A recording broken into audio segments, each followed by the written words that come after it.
It's my pleasure to be able to introduce to you guys none other than Tzeporah Berman, one of the leaders in the environmental movement, with really strong words for all of us today about what's going on, where we go from here.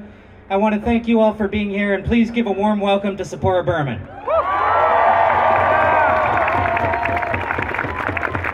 Thanks, Ben. Oh, wow, it is so cool to be up here. It's been a really precedent-setting year on climate change this year. This is the first time that everyone from the OECD to the World Bank to the United Nations and the International Energy Agency acknowledged something really important.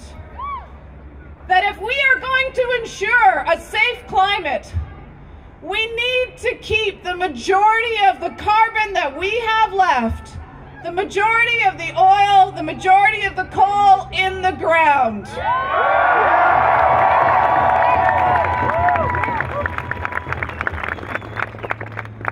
So I was on a panel recently talking about climate change with someone from the oil industry, and afterwards he turned to me and said, "Are you crazy? Are you saying that we need to keep the majority of the oil sands in the ground?" He said, but we could make a killing. I'm here today to say that we don't need to make a killing. We need to make a living.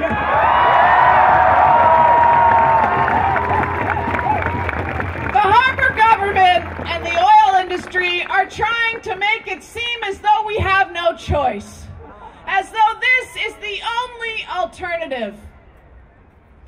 The bottom line is that Canadians deserve safe, clean jobs at home in their communities.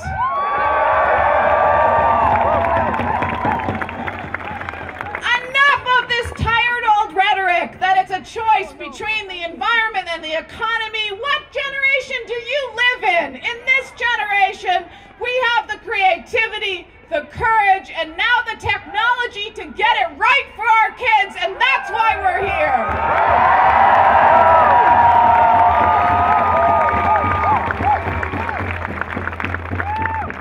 Just because you hold environmental values, because you worry about oil spills, because you worry about climate change, just because you care about the air we breathe and the water we drink, does not mean you don't care about the economy and jobs. And it is wrong. It is a tragedy that a generation of Canada's children are growing up on both sides of this coast, from Comox to Halifax, waiting for mom and dad to get home from Fort Mac. It is not okay that there are workers there who are breathing toxic air and water. It is not okay that we are spilling 300 million liters of toxic sludge a day into open, unlined pits that we know are leaking, that there are rare cancers showing up downstream in First Nations communities. It's simply not okay.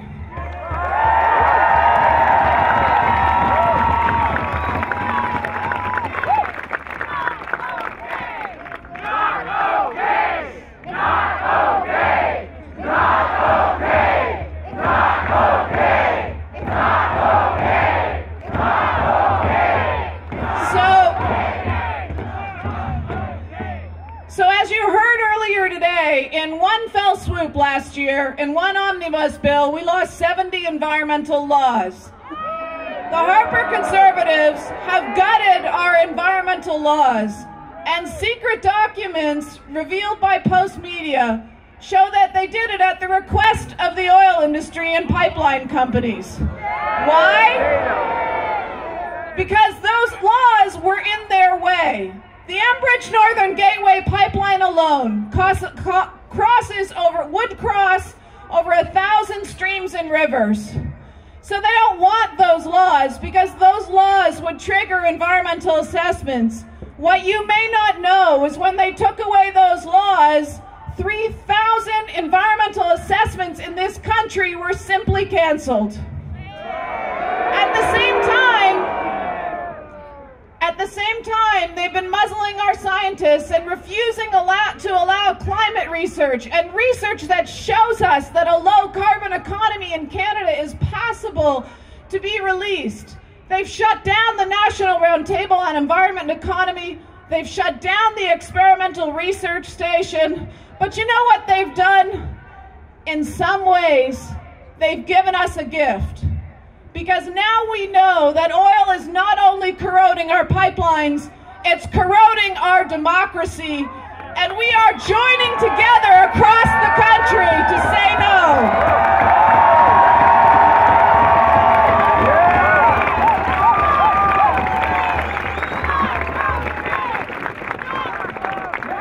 We're told through the millions of dollars of ad campaigns that it's necessary, that it's inevitable, that we need it to keep our hospitals open. No, there are choices that need to be made, and courageous leaders will make those choices and not bow down to the oil industry. Courageous leaders will design policy in Ottawa and not the oil patch.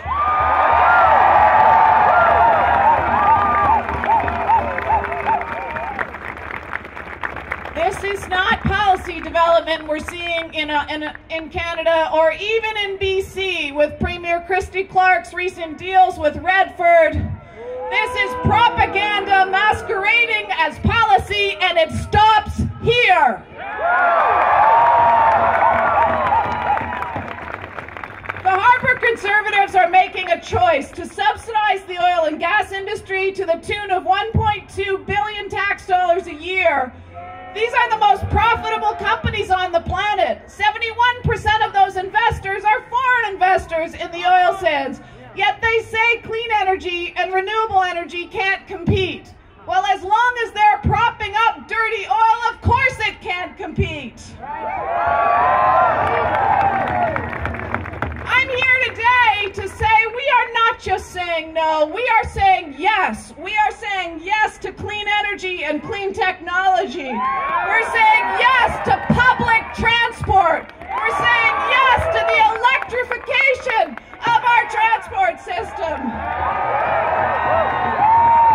We're saying yes to efficiency and retrofit programs that the Harper government canceled that would have saved us money and helped fight climate change. We are saying yes.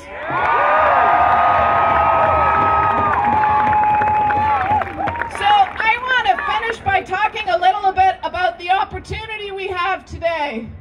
You know, I was speaking at a student class at UBC, and one of the students said to me, "Is it true that when you started organizing, there was no internet?" It's true. And it made me think about two things. You know, when I started organizing in Clackwood Sound, good organizing was about how many people you could get around your kitchen table. The most impressive technology we had was when we figured out how to make a broadcast fax. Today, you are connected to thousands in seconds, and that's an opportunity. They may have the big ad budgets, they may have the big money, but we are connected to thousands, and today across this country, tens of thousands of people stood up and said enough.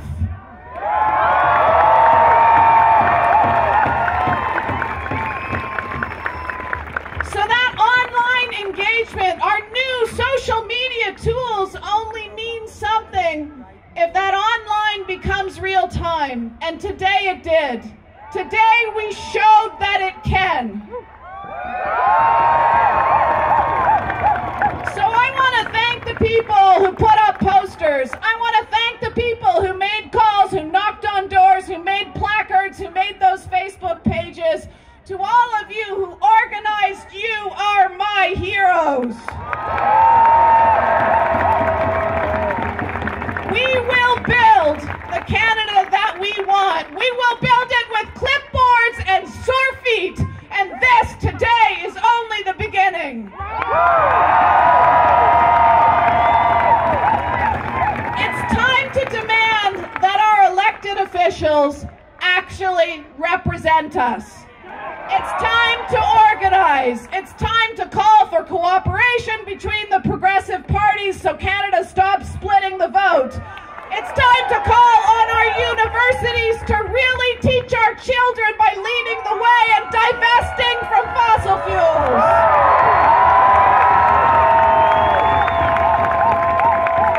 No government is infallible. And we have an election in 2015. It's going to mean hard work.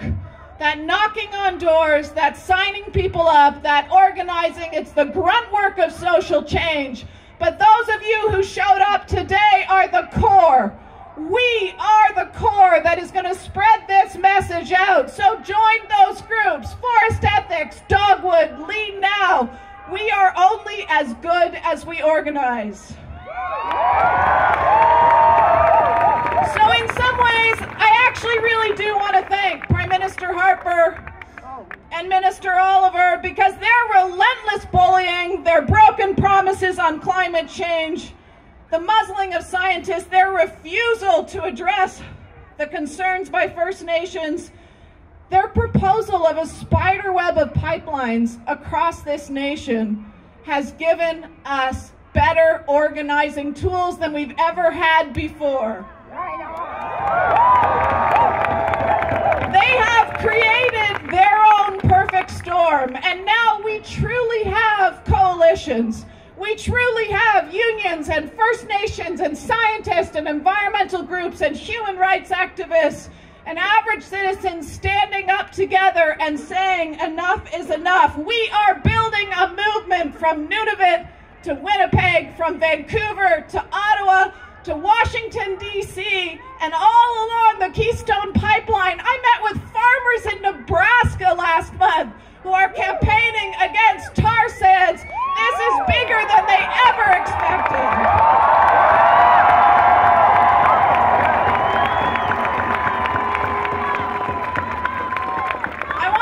Shout out to the amazing Indigenous leaders who have just in the last 2 months created spiritual camps all along the Keystone XL pipeline route. You people give me hope.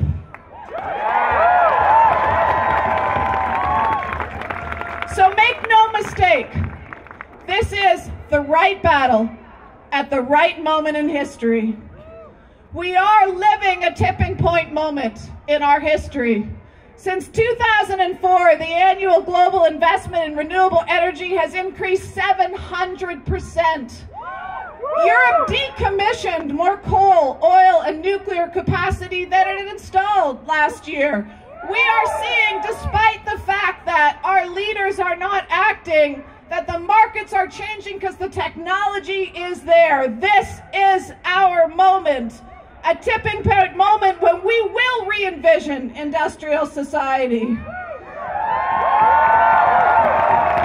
the climate era, we don't know what the future holds, but today we know who holds it, and it's us. Thank you.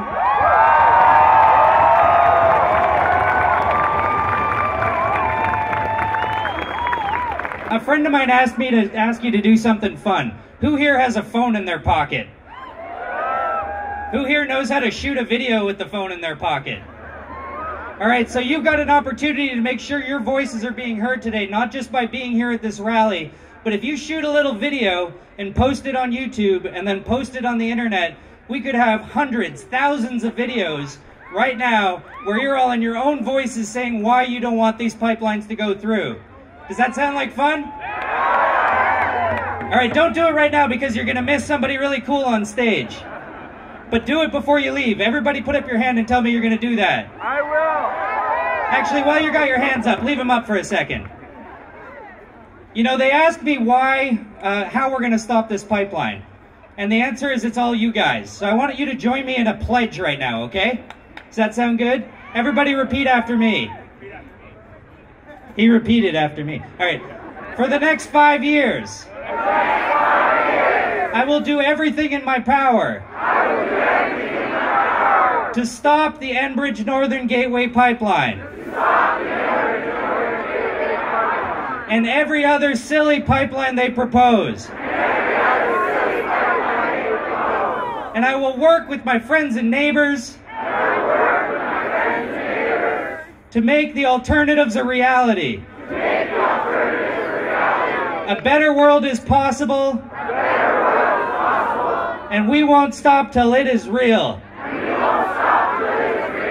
All right, thank you so much.